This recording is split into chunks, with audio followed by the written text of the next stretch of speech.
Hi hello నమస్తే welcome back to our channel సంధిన రేఖ. ఈరోజు నేనైతే ఒక మంచి టాపిక్తో మీ ముందుకు వచ్చేసానండి. అదేంటంటే సెల్ఫ్ కాన్ఫిడెన్స్ అంటే ఆత్మవిశ్వాసం.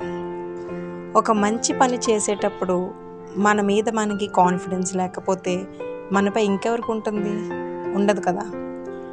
శ్రీకృష్ణుడు మహాభారతంలో చెప్పినట్టు ఒక మహాసముద్రంలో ఉన్న చేప ఎన్నటికీ ఆ సముద్రపు నీటి ఉప్పుని తనపై ఉంచదు.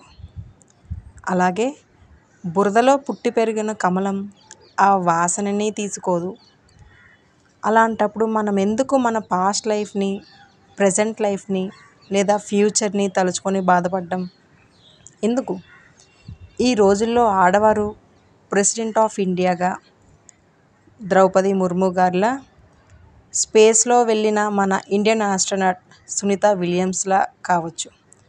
అంతేనా, రీసెంట్గా ప్యారిస్లో మెడల్స్ గెలుచుకోలేకపోయినా మన ఇండియన్స్ హృదయాలను గెలుచుకున్న వినేష్ పొగాట్లా కావచ్చు, లేదా పివి సింధు లాంటి వాళ్ళు. ఇలా చూస్తే ఎందరో ఉన్నారు. వారందరూ ఆ టైంలో సెల్ఫ్ కాన్ఫిడెన్స్ని చూపించకపోతే ఈ రోజున ఎలా ఉండేవారో కదా. ప్రతి మనిషికి తనలో దాగి ఉన్న ఒక చిన్న భయాన్ని తొలగించుకొని కాస్త ముందడుగు వేసి కాన్ఫిడెంట్గా ఉండడానికి ట్రై చేద్దాం.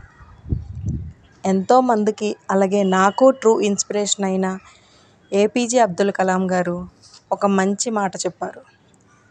Self confidence is a super power.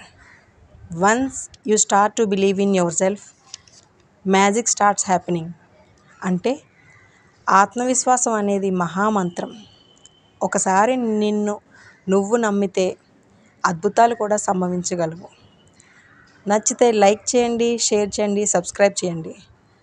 అలాగే మీరు ఎలాంటి పరిస్థితుల్లోనైనా ఎంత కాన్ఫిడెంట్గా ఉంటారో కమెంట్ చేయండి. Thank you.